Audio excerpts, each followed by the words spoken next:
Se a crítica cinematográfica nunca é realmente necessária, eu acho que tem casos em que isso fica ainda mais evidente. Um bom exemplo é esse vermelho, branco e azul royal, que em primeiro lugar, é claro que já chega às telas, né? As telas da televisão, do computador, do celular, do tablet, porque é um filme que está sendo lançado pela Amazon Prime Video, inclusive aqui no Brasil, com uma legião de fãs, porque a Casey McQuiston, que é a autora do livro que originou a história do filme, é bastante famosa, tem muitos fãs, principalmente na comunidade LGBTQIA+.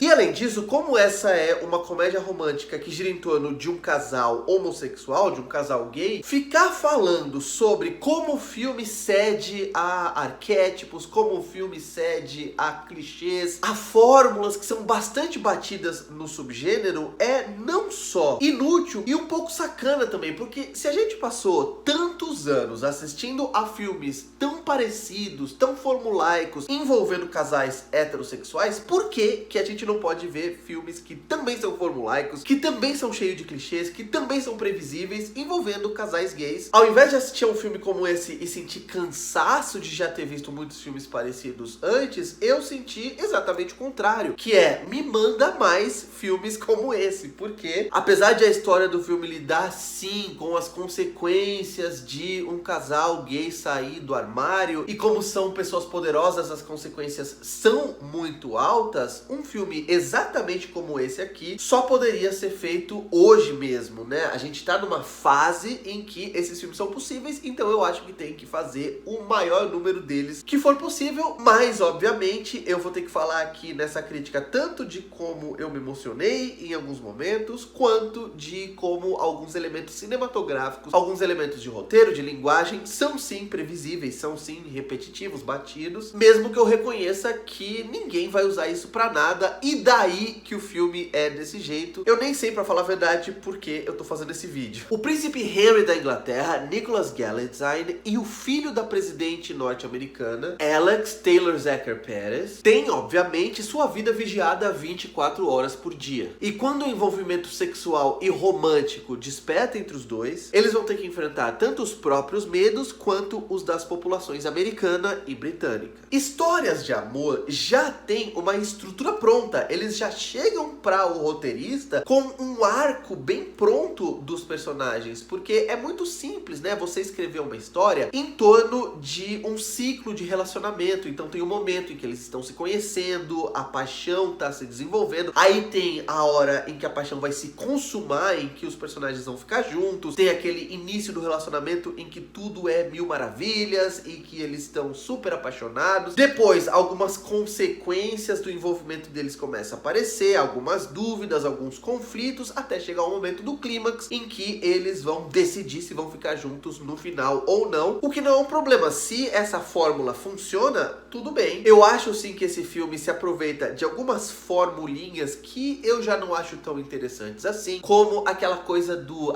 eles se brigam porque eles se amam, e principalmente no início do filme essa é a dinâmica entre os dois personagens principais. Talvez seja por isso que a primeira parte do filme seja a minha parte menos favorita de toda a projeção, e também pelo fato de esses dois personagens serem tão privilegiados, serem tão poderosos, tão ricos e com uma beleza padrão, que a gente tem um pouco de dificuldade, pelo menos eu tive, de me identificar com eles, porque faltava o mínimo de vulnerabilidade em qualquer um dos dois, por mais que no caso do Alex, eles fiquem martelando nessa tecla de que ele veio da classe trabalhadora e de que ele não é realeza como o Henry. Tem até uma cena em que ele viaja dos Estados Unidos pra Inglaterra pra ir resolver um conflito com o namorado, e ele fala algo do tipo, eu atravessei o oceano pra vir até aqui. Só que ele atravessou o oceano no jatinho particular da família que levou ele diretamente da Casa Branca pra o Buckingham Palace. Ou seja, o que ele tá dizendo é que ele não fez sacrifício absolutamente nenhum. Ele entrou num avião, chegou lá em algumas horas e foi bem fácil, super confortável. Sacrifício mesmo seria atravessar São Paulo de busão. Aos poucos, porém, a vulnerabilidade que surge nos personagens e nessa relação é muito óbvia, porque por mais que nós estejamos em 2023, eles têm, por estarem no holofote dos países deles e mundiais também, uma dificuldade maior de se assumir e uma pressão maior das pessoas que controlam a vida deles ali, basicamente, em relação a manter manter padrões que são esperados da sociedade, seja lá o que isso queira dizer. Já no terceiro ato do filme, eu não acho que isso seja spoiler, eu acho que esse é um daqueles filmes que são imunes a spoiler. Eu gosto de como o filme vai discutir que essas expectativas que tanto a família real quanto a população americana, sei lá, os votantes, têm em relação à sexualidade dos outros é muito mais algo do passado e de uma facção bem limitada de partidos mais conservadores do que realmente da maioria das pessoas. Então, aqueles senhores e senhoras da família dos dois que estão super preocupados com o fato de eles estarem saindo do armário são minoria, e eu gosto muito de alguns elementos no terceiro ato do filme, que é a minha parte favorita do filme, que mostram bem isso. Como toda boa ou má comédia romântica, esse filme vai ser daqueles que vão se preocupar muito mais com os dois personagens principais e vão ter personagens coadjuvantes que não têm personalidade, que tem apenas uma função no roteiro pra facilitar ou pra dificultar a vida dos personagens principais, como o jornalista lá, que a gente sabe desde o início que ele vai ter algum papel realmente pra articular um ponto de virada na trama. Ele não é um ser humano, ele é apenas um ponto de virada no roteiro. Ou então a assessora do filho da presidente, né, do Alex, que tem um momento que não é nada verossímil. Quando ela entra no quarto do cara, ela invade o quarto dele, começa a procurar, cadê a mulher com quem você tá? Ela é só uma assistente, e ele falando,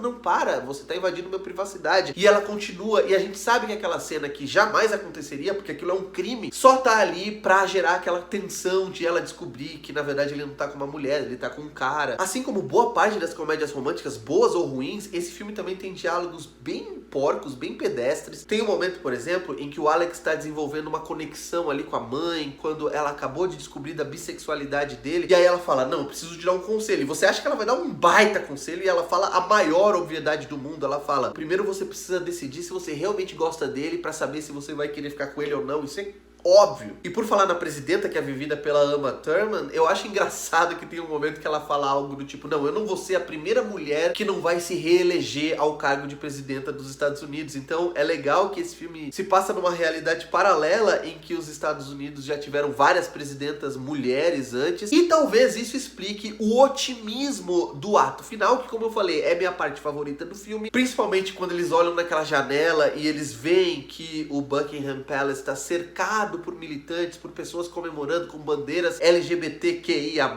o fato de o príncipe ser gay. Eu gostaria muito que aquilo acontecesse na vida real. Eu acho que, como eu falei, é algo otimista demais ainda em 2023, apesar de a gente saber que existe uma divisão muito grande na sociedade hoje em dia sobre esses assuntos. Mas no final das contas é isso, é uma comédia romântica fofa, que tem personagens que são belos e que estão num padrão inalcançável de beleza física, e também de poder, e também de gentileza, e também de cavalheirismo. O que dá pra gente dizer é a mesma coisa que todas as comédias românticas sempre fizeram, com os problemas de roteiro, com os problemas de desenvolvimento de personagens coadjuvantes e vários outros problemas. Mas e daí? Não é mesmo? É um bom filme naquilo que ele se propõe. Se você assistir ao filme, vem aqui dizer se você gostou, não gostou, concorda ou discorda dos pontos que eu apresentei nessa crítica. Não se esquece de dar um like nesse vídeo. Desse lado eu vou deixar o meu ícone para você clicar e se inscrever no canal. E não se esquece de clicar no sininho em sempre para sempre receber notificações de vídeos novos por aqui. E desse outro lado eu vou deixar uma sugestão de um outro vídeo para você ver logo depois desse, beleza? Eu vou ficando por aqui, um abraço, tchau!